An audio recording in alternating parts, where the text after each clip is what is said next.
My name's Lou. I am a mum of 3 boys. We are a military family. So I did come to look round on one of the open days with a very determined view that I was not going to like the school, but I loved it. Just got this feeling of family, and I recognise that that probably sounds really cheesy and contrived, but it did feel like that, you know. The kids that showed us round, the teachers knew their names, the young people here just seemed really happy.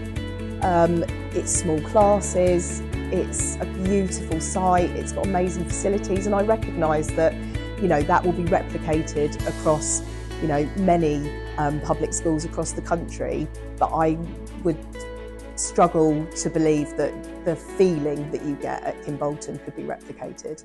Being a military family, it is a very peripatetic lifestyle. You know you're going to move regularly, and I think when your children are in primary school, that's not so much of an issue, but once they hit secondary school, and not even academically, but just recognising that friendship groups are really important, and that is going to make up a lot of their pastoral needs in terms of that stability.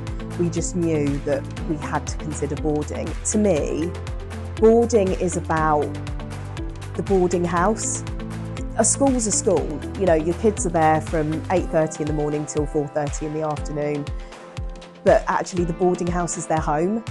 And I immediately just felt drawn to Mr. Lawless. He just felt kind and like he got it. He's got 4 children himself, 2 of which are boys, twins.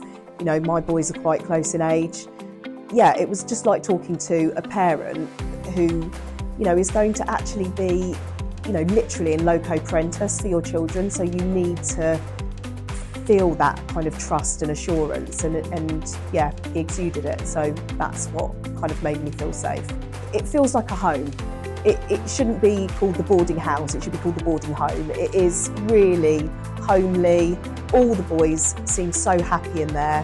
I would say if you are a military family and you're considering boarding, consider Kimbolton, because it will give you something that lots of the bigger schools won't, and that is that family feeling. It's not a boarding house, it's a boarding home.